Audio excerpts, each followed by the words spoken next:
others to gently go over, take the hand of the little girl and say, oh, come play with my little girls. Because it wasn't the place of the black girl's mommy to do this. It would have been too much of an intrusion.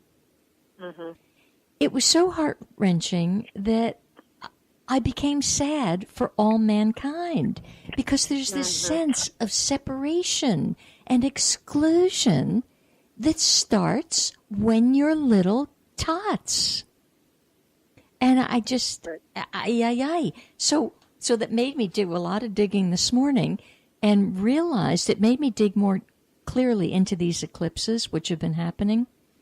And it's what's happening is the magnetic field of the earth is being altered. So those of you who are ready to jump out of your skin, it's as much that as the magnetic field is just being altered. And so there are gatekeepers, Sydney, like yourself, like myself, like any one of us who is releasing the density consistently to the best of our ability. Because by our releasing the density, we are actually anchoring frequencies that are coming from star portals. And that's huge, but it's uncomfortable. Right. And then, aside from the gatekeepers, there are some what's called stabilizers. And they're anchoring the energy. They're anchoring a sense of balance. So they're, come hell or high water, they're not swayed by what I saw last night or the little conflict that you had. You see, you and I are still being swayed. So the best we can do is help anchor the frequencies coming in from elsewhere. Because until we can be so stable, we can't be that model of balance.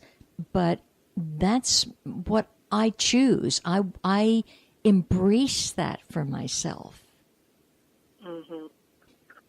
So it's all about, what do you want to embrace? So now also this Piscean stuff, it's a yin energy. Pisces is yin, very water-like. It is the water, one of the water signs. But in this, we have to navigate a very intense, fiery wave in the midst of it. So this fiery wave is the eternal dance, eternal, capital golden letters, eternal dance of letting go. Whether it be your stuff, Sydney, or anything, almost anything and everything. If you're able to think it, I would tell you, let it go. And then new horizons will happen. And I think as I keep embracing this eternal dance of letting go, I'm getting more adept at the new horizons sweeping over me. I barely have to embrace them. They simply sweep in.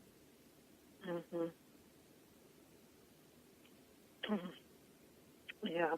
I had a morning where I committed to two things that have to do with going forward and releasing the past, and sort of woke up, hit the ground running like I hadn't even planned such a thing. And so there's really, I guess, the support by the universe to even do that. You know, things like you're giving people this awareness, like reiterating, like, this is really important. You have to keep going with the flow, really, on a very profound level. Like, if you feel like you need to move, or God forbid for me, but, you know, whatever, you need to respond to crazy things.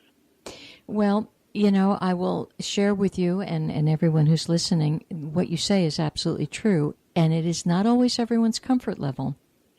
We're on Tuesday, 10 days ago from today, as I was driving up to the studio for a different taping, so it was like a week ago Friday. I'm driving along, minding my own business, and I'm thinking of my storage unit, where I'm like, I got to get that stuff out. I want to get that stuff out. I want to use it. I want to get rid of it. I don't want to keep paying for it. And all of a sudden, this idea shoots forth, and I'm announcing out loud in the car, well, that is just brilliant. That's brilliant. Okay, then. Well, the brilliance now within this window, talk about, okay, I'm up for it. By 2 days from that, so on Sunday, as the gods would have it, my entire living room was given away. A whole new energy field entered same day. Now, I didn't even go shopping for this stuff. 2 days later, I have signed a lease on a studio. And so everything, I was not anticipating any of this. Right. This is the fiery wave. This is the eternal dance. And those of you who have ever been into my living room, as it's been in the past few years, I was kind of hesitant to let it go. I have a strong soul connection to Northern California, and that furniture had come from Northern California. Done. Check. Gone. I get it. And so, and what it's done, the minute that happened, again, I wasn't anticipating a new horizon. I wasn't looking for one. A new horizon. A studio? Hello? Yep. Oh, you? No. Yeah. It's like, wow. So it's a case of the great doer inside of me is living, and it's living delightfully. Now, as I read today, it's too bad you don't do this sometimes in foresight, but in hindsight, it speaks of the last time the 2 years for the Piscean and Virgo energy eclipses, because it's like a 2-year window. It was 18 years ago.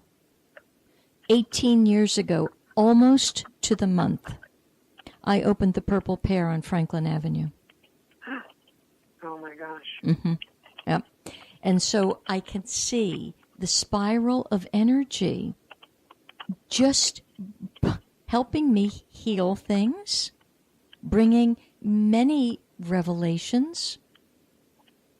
And this place, because of the number that this next place has, its design is to bring for people truth above illusion.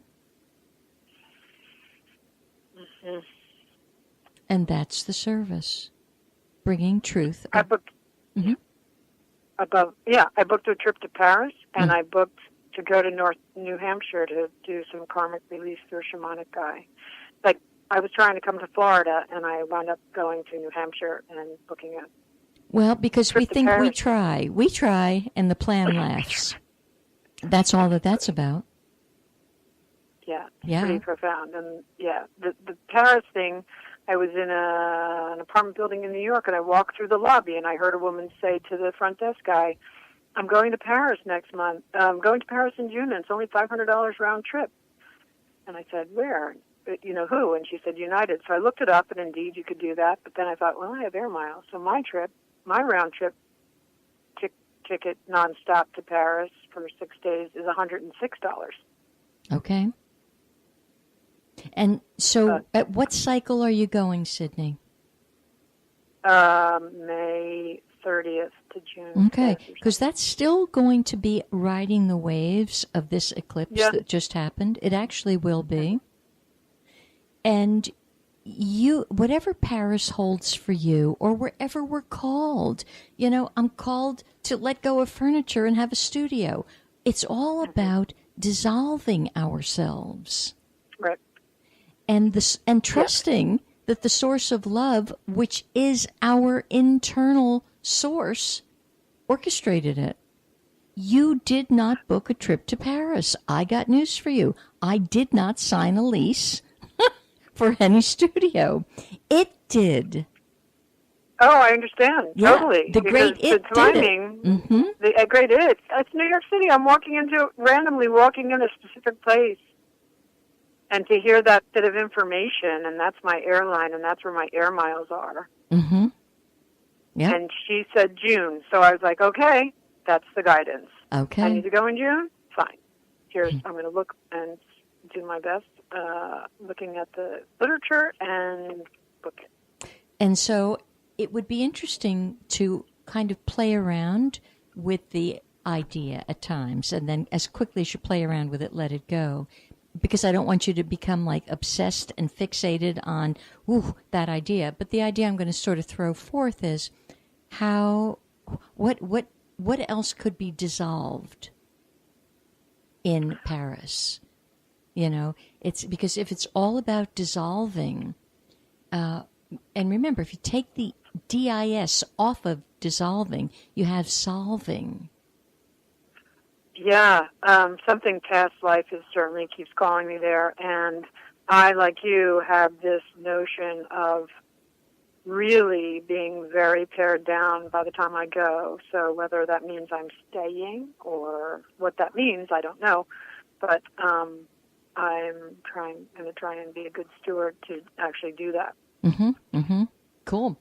Well, we both know from a practical point of view, just call in honorably as much funding as you can for it, you know. So you just need lots of clients, and it's so that you have money socked away and feel really comfortable about it. Right. Oh, yeah. The ticket's under $110 round trip. But, then the next thing is, where am I supposed to divinely stay and do while I'm there? What's the next thing to Well, solve? not only there, but you need, wherever you are, you need to pay rent, you need to have food, you need, Yeah, that's okay. So here we are, dissolving. That's it. Yep, very exciting. So great to have language to it, and to pay attention to let go of the fear and go with the flow. That's really helpful to not get caught in that. Well, especially when you really take into account that fear is going to be the biggest obstacle for people all year. They're going to get trapped in it if they're behaving like human beings and thinking like a human being. And it's so great, yeah. Yeah. Because I feel like I've been jumping out of my skin a little, and so now I know that's not necessarily just me. That's the thing that's happening. Yeah, and one so is in the middle, and it seems to me you are an East Group kid. I think your son. One's in the middle. I believe so. Yeah, I'm quite sure you are. I see. Yeah. So one's in the middle, kid, and that's one of your lucky zones. So it's like sloshing around a bit. But I'm telling you, from what I see, I don't care now whether the person's East Group or West Group. And what I'm referring to for you listeners, East Group and West Group, I've changed horses here and jumped into a little bit of feng shui. So as the weeks go on and you want to know, are you an East Group or a West Group, you'll call in and ask, because otherwise you won't know. But it's still this one star is connected. It's just water. And water goes up and down, and that's your emotions. And basically it's fear. And so kidneys get hurt. Lots of stuff gets hurt. And it's funny, because of this resonance information from the galactic field, the other thing that happened yesterday was a dear friend called in, and in 2016, she had been pretty darn sick with bronchitis. So we kind of compared notes as our sickness evolved. And yesterday she called in and she was very, very afraid it was going to come back. Do you know, unfortunately, a few hours after I talked to her, I began wondering, oh my gosh, I'm not feeling well. Am I getting sick? Oh. By resonance, I picked up her stuff. Yeah. We don't need anybody else's stuff. We've got our own stuff. Right. And why she wasn't feeling right is she projected into the future, and there isn't any future. There's only now. So in that now, she was creating the seeds of sickness for the next now moment. Oh. Oh. Mm-hmm.